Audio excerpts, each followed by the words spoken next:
Olá, graça e paz. Quero relembrar com você neste dia uma mensagem que já pregamos, uma mensagem que o Senhor já nos deu a oportunidade de estarmos meditando juntamente com os irmãos. A mensagem de hoje tem por tema as tempestades da vida. Texto que vamos ler, texto de Marcos, capítulo 6, versículo 45 ao 52. Logo a seguir, compeliu Jesus os seus discípulos a embarcar e passar adiante para o outro lado, a Betsaida, enquanto ele despedia a multidão. E, tendo-os despedido, subiu ao monte para orar. Ao cair da tarde, estava o barco no meio do mar e ele sozinho em terra. E, vendo-os em dificuldade a remar, porque o vento lhes era contrário, por volta da quarta vigília da noite, veio ter com eles, andando por sobre o mar, e queria tomar-lhes a dianteira. Eles, porém, vendo-o andar sobre o mar, pensaram tratar-se de um fantasma e gritaram, pois todos ficaram aterrados à vista dele. Mas logo lhe disse: Tende bom ânimo, sou eu, não temais. E subiu para o barco para estar com eles. E o vento cessou. Ficaram entre si atônitos, porque não haviam compreendido o milagre dos pães. Antes, o seu coração estava endurecido. Deus é bom, sempre bom.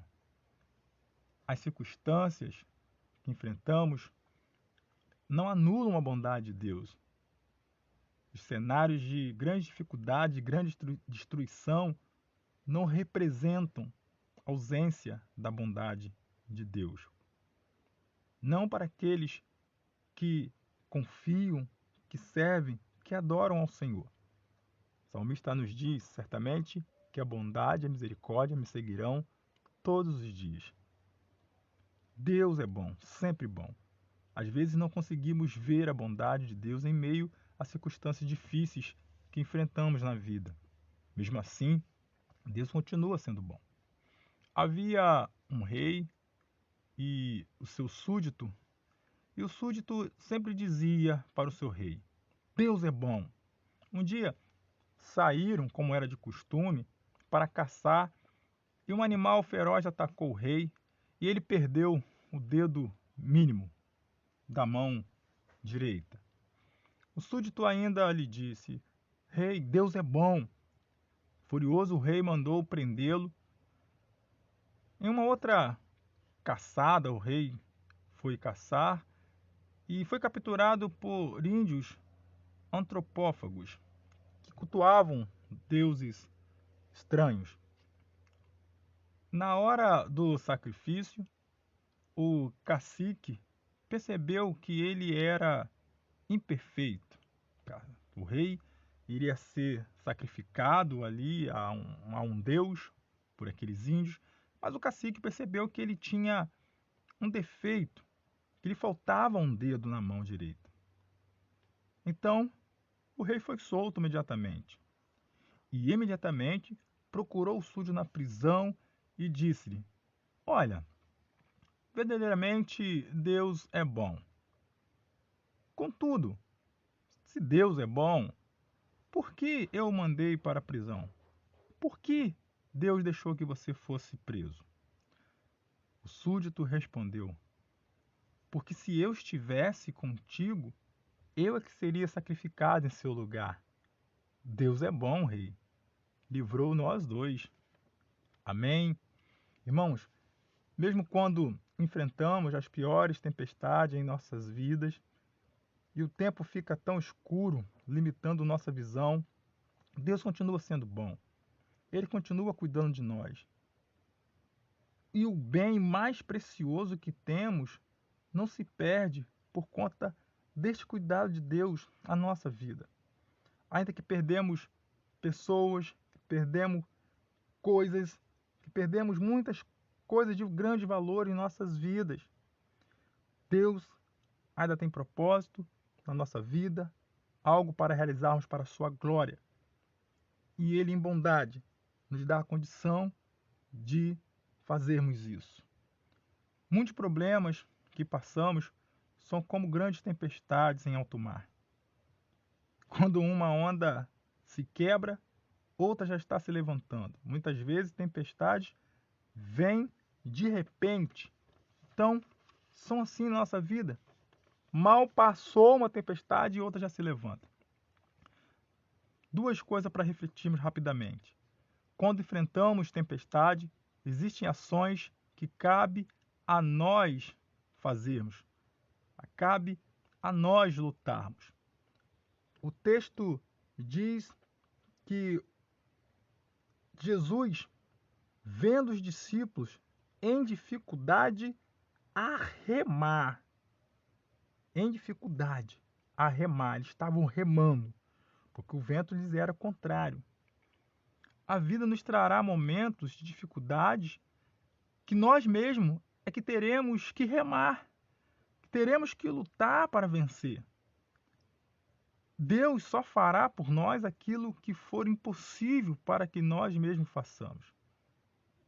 E até compreendermos claramente que estamos diante do impossível, temos que remar, temos que lutar com todas as forças.